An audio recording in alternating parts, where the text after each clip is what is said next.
ಬರುತ್ತೆ. ಈ ವಿಲೇಜಿಂದ ಒಂದು ಅರ್ಧ ಕಿಲೋಮೀಟ್ರ್ ಆಗುತ್ತೆ. ಡಾಂಬರ್ ರೋಡಿಂದನೂ ಒಂದು ಅರ್ಧ ಕಿಲೋಮೀಟ್ರು. ಇದು 2 ಎಕರೆ 18 ಗುಂಟೆ. ಅದರಲ್ಲಿ ಮಧ್ಯೆ ಚಾನಲ್ ಹೋಗ್ಬಿಟ್ಟು ಆ ಕಡೆ ಒಂದು 20 ಗುಂಟೆ ಸೇರ್ಗಡೈತೆ. ಅದೆಲ್ಲ ಸ್ಕೆಚ್ ಆಗೈತೆ. ಉಳಿಕೆ ಜಮೀನಿದು. ಈ ಜೋಳ ಹಾಕಿರೋಂಥದ್ದು. ಆ ಕಡೆನೂ ರಸ್ತೆ ಬರುತ್ತೆ, ಚಾನಲ್ ರಸ್ತೆ. ಈ ಕಡೆನೂ ರಸ್ತೆ ಬರುತ್ತೆ.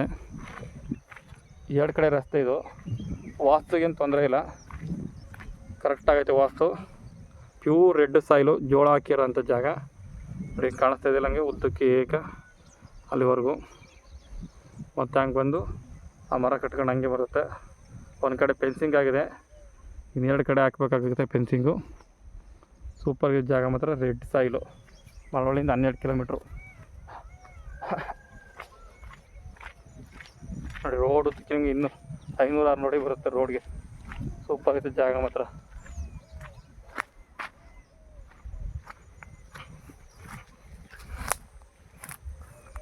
ಈ ಜೋಳ ಏನು ಬರ್ತದೆ ಇದು ಅಲ್ಲಿವರೆಗೂ. ಮತ್ತು ಹಿಂಗೆ ಬರುತ್ತೆ. ಸಾಯಿಲ್ ಮಾತ್ರ ಪ್ಯೂರ್ ರೆಡ್ಡು, ಕುಂಕುಮ ಇದ್ದಂಗೆ ಐತೆ. ಮಳವಳ್ಳಿಯಿಂದ 12 ಕಿಲೋಮೀಟ್ರು. ರೇಟ್ ಬಂದು ನಿಮಗೆ 1,15,000 ಹೇಳ್ತಿದ್ರೆ ನೆಗೋಷಿಯಬಲ್ ಆಗುತ್ತೆ. ಸ್ವಲ್ಪ ಜಾಸ್ತಿ ನೆಗೋಷಿಯಬಲ್ ಆಗೋಲ್ಲ. ಜಾಗ ಚೆನ್ನಾಗೈತೆ. ಪಂಪ್ ಸೆಟ್ ಇಲ್ಲ, ಬೇರೆಯವ್ರ ನೀರಿಂದ ಬೆಳೆದಿರೋಂಥ ಜೋಳ.